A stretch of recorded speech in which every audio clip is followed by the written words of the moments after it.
Nah itu Pak. Ya. Nah tadi Pak bicara kalau tetap yakin dapat rekomendasi sepanjang tidak ada masalah. Nah netizen juga kan tahu Pak Koster sempat dipanggil Polda Bali ini. Iya. Nah ini mungkin Pak jelaskan apakah ini tidak berpengaruh terhadap rekomendasi ini atau gimana Pak? Terkait yang di Polda Bali itu, satu, saya mendapat undangan untuk Ya. memberikan klarifikasi. Tapi status belum TSK kan Pak? Jangankan tes saksi aja enggak. Oh gitu, iya. Kalau saksi ada tersangkanya. Ini undangan klarifikasi. Oh, Ya. oke. Menurut informasi katanya ada laporan. Nah, saya nggak tahu siapa yang melapor. Garda Tipikor gitu kan. Ya, kemudian Polda merespon, mengundang saya klarifikasi terkait dengan Perusda. Tol Gilimanuk Mengwi itu kan. Perusda yang kaitannya dengan ada pemahaman atau persepsi di masyarakat bahwa tanah itu tanah milik pemerintah Provinsi Bali yang dijual untuk tol. Betul. Yang kedua isunya adalah harganya dipermainkan. Isunya kan menurut laporan itu di markup katanya. Iya, gitu. di maaf. Yang ketiga adalah bagi-bagi uang. Ada 3 isu. Ya. Tapi sudah jelaskan di Polda. Saya jelasin. Isu pertama terkait dengan lahan. Itu bukan lahan milik pemerintah Provinsi Bali. Itu bukan lahan yang terdaftar sebagai aset Pemprov Bali. Tetapi itu merupakan aset yang terpisah dari aset pemerintah Provinsi Bali. Yang dimiliki oleh Perusda itu adalah hak guna usaha, bukan lahannya. Lahannya adalah lahan milik negara. Di atas lahan ada hak guna usaha yang dibeli oleh Perusda tahun 1981. Seluas 1.100 hektar. Nah, di atas lahan inilah Perusda mengembangkan usaha, diantaranya kebun karet segala macam. Tapi katanya kenapa dibuat Perusda KBS gitu Pak? Oh, enggak, bukan nama. Bukan. Seolah-olah gini gitu. Oh, enggak, itu kan soal nama bagi. Oh, nama ya. Iya. Nah, kemudian Kementerian PU punya kebijakan membangun jalan tol. Dari hasil studinya itu kena jalur jalan tol. Lahan negara yang di atasnya ada hak guna usaha milik Perusda itu terkena jalur tol seluas 70 hektar. 70 hektar. Maka karena itu kena jalur tol, ya harus dibebaskan. Nah, untuk membebaskannya ini Kementerian PU bersama Badan Pertanahan membentuk tim pembebasan lahan. Tapi lahannya ini adalah lahan negara, yang harus diganti rugi adalah hak guna usahanya, bukan lahannya. Nah, lahannya karena itu diperlukan oleh pemerintah dilepas lagi oleh Badan Pertanahan Nasional ke negara. Tapi hak guna usaha di atas lahan itu harus diganti. Yang mengapresel ini adalah lembaga independen yang ditentukan oleh panitia pengadaan lahan, dibentuk oleh Kementerian PU, bukan oleh pemerintah provinsi. Jadi harga tidak bisa ditentukan seenaknya. Yang menentukan itu adalah lembaga independen, lembaga appraisal namanya. Itu ini yang ditentukan oleh panitia pengadaan. Dia appraisal lah itu berapa layaknya ganti rugi hak guna usaha seluas itu, bukan ganti rugi lahan. Itu. Jadi yang pertama jelas ya. Yang kedua tidak mempermainkan harga, tapi harga ditentukan oleh lembaga independen yang ditunjuk oleh panitia pengadaan lahan sesuai peraturan perundang-undangan yang terkait dengan pembebasan lahan untuk kepentingan publik. Kedua, clear ya, tidak ada bertentangan undang-undang. Yang ketiga, bagi-bagi uang, tidak ada. Perusda membelilah hak guna usaha tahun 81 dan kemudian karena ini digunakan untuk tol, maka hak guna usahanya itu harus dilepas oleh Perusda. Saya sebagai kuasa pemilik modal menyetujui usulan dari Perusda karena ini diperlukan untuk pembangunan jalan tol.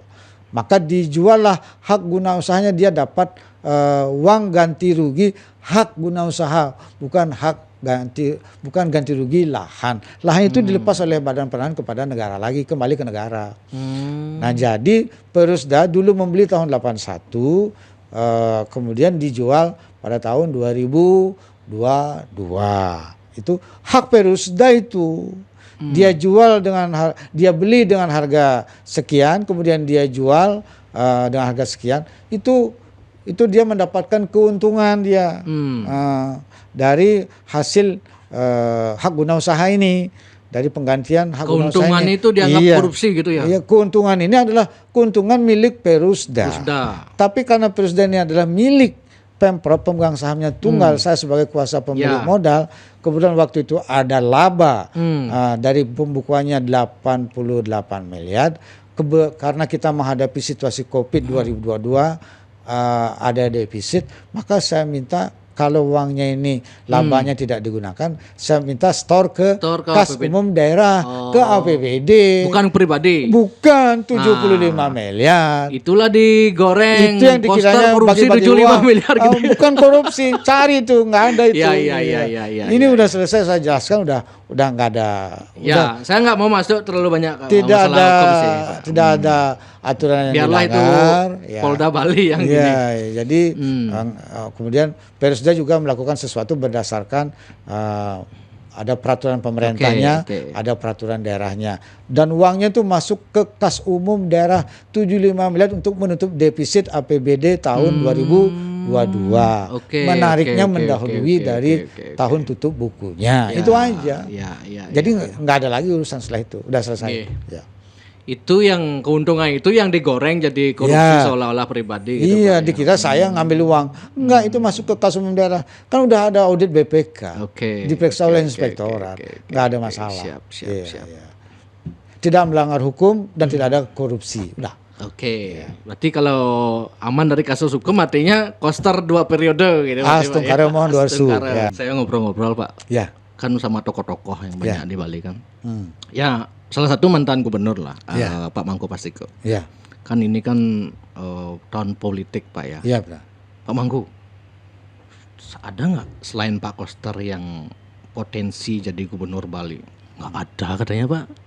Berarti Pak Koster aja yang paling kuat emang menurut Pak Mangku gitu ya? Ya, beliau barangkali punya meskipun pandangan. Ada programnya beliau yang dianggap Bapak obok-obok kan, misalnya SMA Bali Mandara itu kan. Iya. Sebenarnya saya tidak mau ngobok-obok. Tidak obok-obok ya. Saya gimana mengharmoniskan dengan undang-undang tentang sistem pendidikan nasional, dan yang kedua mengharmoniskan dengan undang-undang tentang pemerintahan daerah. Karena di awal kan kewenangan SMA SMK itu kan di kabupaten kota. Nah, kemudian undang-undang baru nomor 23 tahun 2014 tentang pemerintahan daerah, pendidikan dasar di kabupaten, pendidikan menengah SMA SMK di provinsi. Nah, sehingga semua SMA SMK negeri maupun swasta harus diselaraskan pelaksanaannya dengan dua undang-undang ini. Jadi bukan membubarkan, bukan mengobok-obok, tapi mengharmoniskan supaya equal treatment dengan semua SMA SMK yang ada di Bali.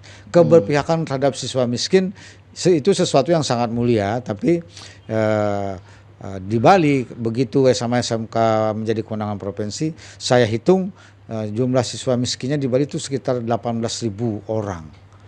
Nah, yang tertampung di SMA Bali Mandar sekitar 800 orang.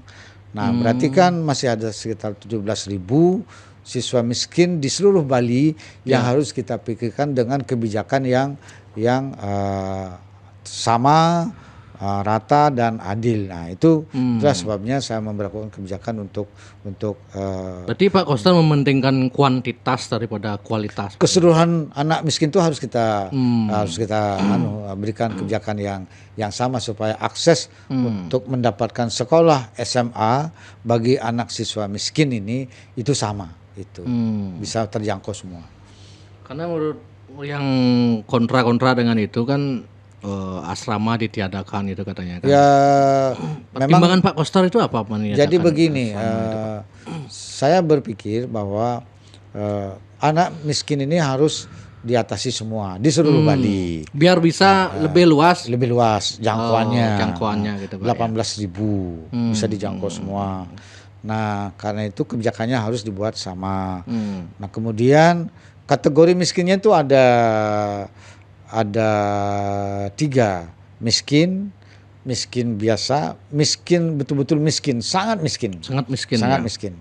Nah, miskin yang kategori ukuran yang sekarang itu ya kita bantu dengan beasiswa, kemudian juga keringanan-keringanan biaya pendidikan yang lainnya.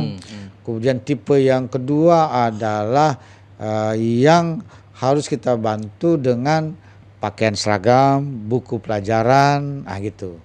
Tipe yang ketiga selain dibantu dengan bantuan beasiswa, dibantu dengan pakaian seragam dan buku pelajaran, dibantu juga dengan sembako di rumahnya. Kalau memang dia betul-betul nggak mampu, ini didata, iya didata. Nah, yang tidak punya rumah, menurut saya di seluruh Bali ini sangat sedikit. Yang tidak punya rumah. Yang tidak punya rumah sangat sedikit. Jadi tidak perlu diasramakan sebenarnya. Justru menurut saya adalah siswa yang ada di rumahnya itu tetap bertahan, dia tidak kita asramakan, dia kita bantu dengan biaya pendidikan, biaya pakaian seragam, buku pelajaran, kemudian juga sembako tiap bulan. Dia tetap bisa berada di rumahnya membantu orang tua rumahnya bekerja sambil bersekolah. Kan itu akan lebih menolong gitu. Nah, saya Itu kira menurut Pak Koster berarti ya, artinya kan setiap pemimpin kan punya perspektif masing-masing kan tentang. Tapi waktu kebijakannya itu berasrama, ketika SMA SMK itu ada di kabupaten kota, menurut saya itu memang kebijakan yang wajar karena yang diurus cuma satu SMA saja oleh provinsi. Gitu. Tahun 2011 mulainya. Ya, saya pun waktu itu terlibat karena PT Sampurna waktu itu yang menginisiasi untuk pembiayaan dari pendirian sekolah SMA Bali Mandara ini gitu. Kalau Pak Koster masih berkenan, saya mau pengen keluarin semua gini yang menjadi ingatan negatif masyarakat itu. Pak Koster mau nggak Pak Koster? Artinya kan dianggap Pak Koster itu terlalu banyak tim waktu jadi gubernur tapi tidak difungsikan dengan baik gitu Pak. Maksudnya tim apa? Staf ahli atau gini. Oh, banyak kelompok ahlinya, betul. Kelompok ahli, tapi tidak Pak fungsikan gitu. Nggak fungsikan gimana? Itu opini. Wah, itu karena pekerjaan yang memang tidak terpublikasikan. Oh gitu, ya. Saya bisa menyelesaikan perda, peraturan gubernur, peraturan daerah, peraturan gubernur, surat edaran gubernur, total 48 yang produktif. Oke. 20 peraturan daerah dan 20 peraturan daerah dan 28 peraturan gubernur itu semuanya saya kerjakan bersama kelompok ahli. Oh, itu itu semua ahli bekerja Pak? Bekerja semua. Itu yang mitra diskusi saya. Selain menyusun perda dan pergub serta surat edaran Bali, juga ini adalah mitra diskusi untuk merumuskan dan memutuskan kebijakan. Oke. Maka berbeda sekali ketika saya menjadi gubernur, menyusun perda dan pergub, dulu pakai naskah akademik bayar dan pakai studi banding. Ketika saya menjadi gubernur, tidak pernah ada pembiayaan untuk menyusun naskah akademik maupun juga biaya studi banding. Karena yang nyusun naskah akademik langsung kelompok ahlinya. Iya. Kalau satu perda itu, pergub itu naskah akademik anggarannya 500 juta, kalikan sekian, segitu uang harus keluar. Sekarang ini enggak. Saya cukup dengan, karena ini ahli-ahli dari perguruan tinggi semua. Bikin perda gini harus ada naskah akademik, bikin. Saya tugasin langsung. Oke. tanpa tambahan honor, cukup honornya bulanan aja udah. Ya. Segitu aja. Itu kerjaannya dia. Nah itu kan pekerjaan yang tidak ke masyarakat, pekerjaan di tempat. Betul. Peraturan gubernur juga begitu. Dan begitu saya menyusun kebijakan, kemudian mengambil keputusan, itu saya bisa diskusi, bahkan sulingi saya aja diskusi sampai jam 2 malam. Iya.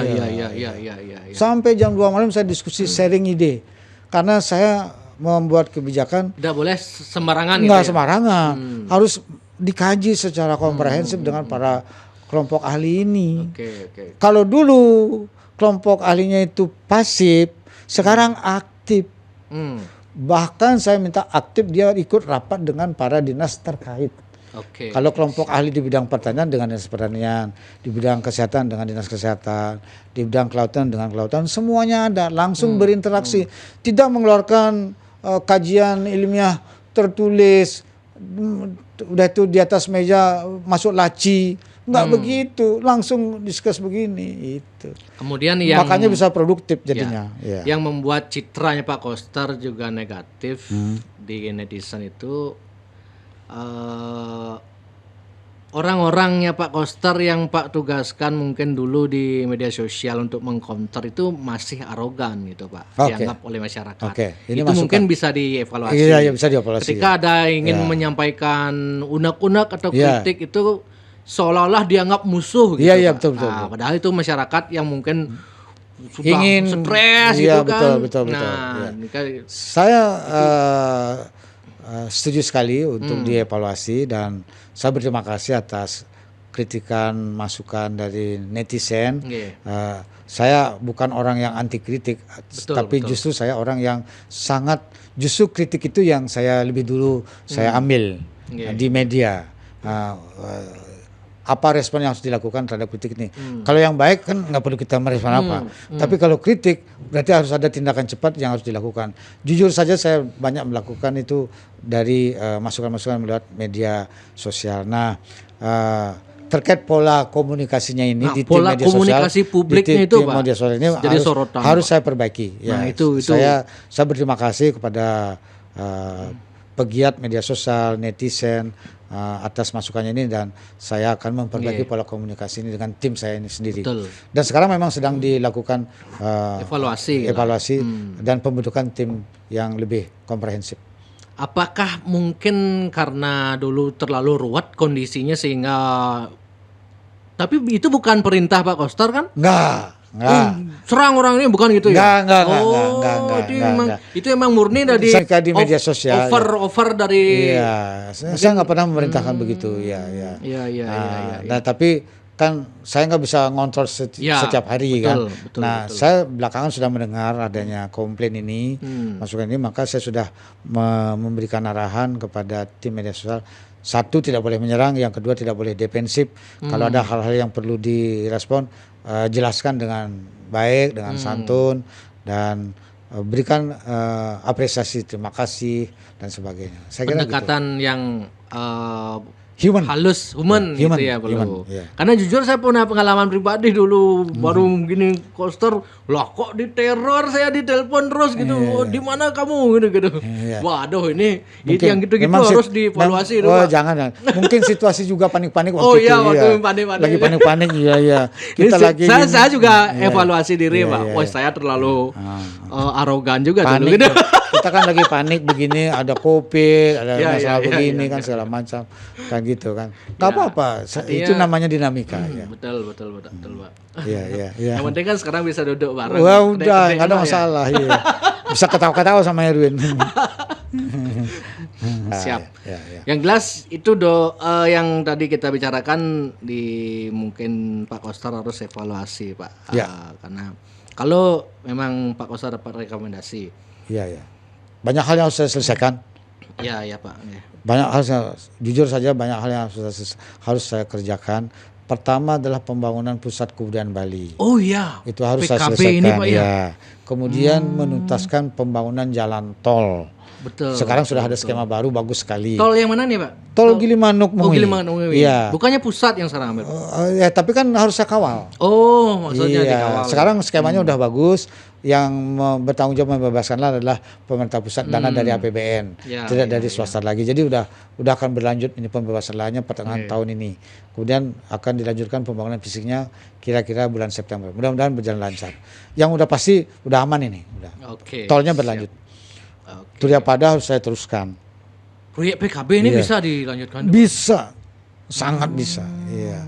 Shortcut harus selesai. Jadi masih banyak agenda saya untuk di periode kedua harus tuntas supaya Bali ini punya infrastruktur yang bagus, Hmm. pusat-pusat pertumbuhan ekonomi yang makin menyeimbangkan antara wilayah Bali Utara, Selatan, Timur dan Barat, supaya pendapatan masyarakat meningkat, ketimpangannya menurun. Oke, Ya, itu. siap. Ya. Ini terakhir sekali nih, Pak. Terus terakhir ini, ya. saya pernah ngobrol dengan orang-orang politik, pengamat politik, katanya Pak Koster banyak katanya tidak disenangi sama internal PDI gitu, Pak. Itu tapi biasa itu, Pak ya, dalam semua partai pun ada yang begitu persaingan gitu, Pak. Ya, biasa, Pak ya. Kalau sebagian besar tidak suka saya, sudah pasti perintah saya nggak diikutin. Oh, gitu ya. Iya. Buktinya semua berjalan. Oke, Kemudian oke, kesannya oke. bagus. Ya. Pilpres 2019 bagus. Saya kan menjadi ketua partai 2015. Memang saya keras di partai. Oh, mungkin karena Pak Koster keras itu yang iya. mereka merasa gimana gitu Mendidik mungkin, Pak ya. supaya menjadi kader yang baik. Kalau saya kan guru. Kalau guru pasti niatnya supaya muridnya rajin belajar, nilai rapotnya bagus. Kalau guru marahin murid pasti murid kesal kan gitu, Pak ya. Kalau guru oke. marahin murid pasti satu karena malas, kedua karena nilainya jelek. Oh, gitu. Nah, dimarahin supaya rajin belajar, nilainya bagus. Pasti begitu. Terhadap perangkat daerah saya juga begitu. Di kader partai saya juga begitu. 1 tahun saya keras. Ya, tapi kan sekarang partai jadi bagus.